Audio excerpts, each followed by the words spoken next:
Halo para pemirsa Fibis News, kembali lagi bersama saya dengan Gani Prasetyo dalam Fibis Weekly Sentiment.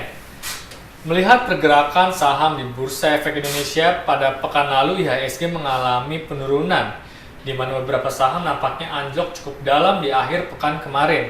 Namun bagaimanakah dengan potensi pergerakan IHSG untuk pekan ini?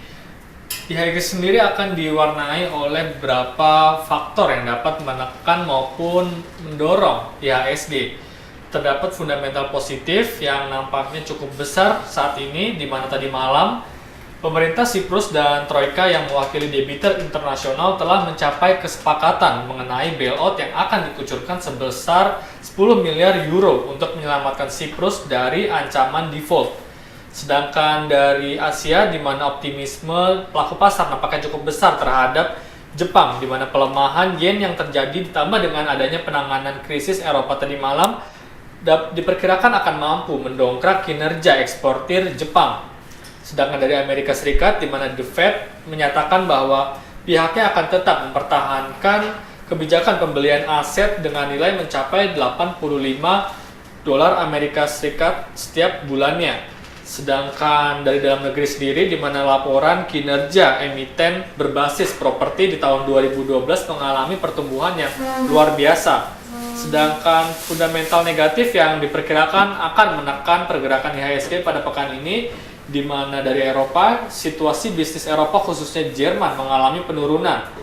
Tercatat bisnis confidence Jerman turun menjadi 106,7.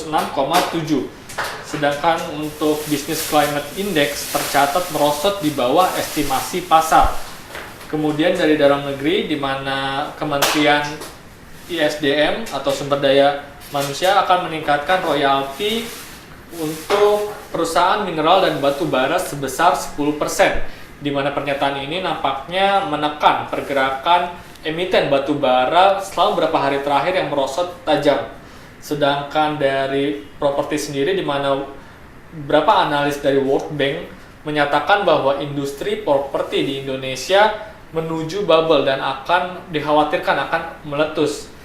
Sedangkan secara teknikal, dari kelima indikator berikut, semuanya memberikan sinyal negatif, di mana penurunan tajam selama 2 hari terakhir pada IHSG menekan beberapa indikator teknikal. Dapat dilihat dari tabel grafik IHSG berikut, di mana IHSG setelah mencapai rekor tertingginya di 4.890, IHSG mengalami koreksi, di mana akhir pekan kemarin hari Jumat mengalami turun tajam, menembus level supportnya di kisaran 4.750,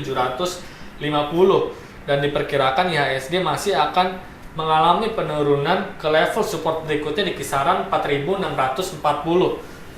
Sedangkan secara garis besar dapat dikatakan bahwa secara fundamental IHSG saat ini masih berpotensi untuk memberikan sinyal penguatan, karena memang adanya penanganan yang cepat dari pihak petinggi Eropa untuk penanganan Siprus sendiri nampaknya memberikan sentimen positif yang cukup kuat. Namun untuk teknikal sendiri diperkirakan masih akan mengalami koreksi, walaupun koreksinya tidak sedalam untuk pekan kemarin. Sedangkan secara sektoral, dari ke-9 sektor nampaknya banyak sektor-sektor yang baru mengalami penurunan. Namun di sini yang menarik adalah 2 sektor, di mana sektor properti yang nampaknya masih berpotensi menguat, walaupun selama beberapa pekan terakhir sudah berada pada titik jenuh beli yang rawan akan adanya koreksi. Sedangkan sektor aneka industri sendiri nampaknya sudah berada pada titik jenuh jual yang berpotensi untuk menguat, di mana saham-sahamnya yang memiliki kapitalisasi besar seperti Astra International berpotensi untuk mengalami penguatan di pekan ini. Demikian adalah penjelasan saya mengenai potensi pergerakan IHSG untuk pekan ini. Semoga bermanfaat dan salam Fibis.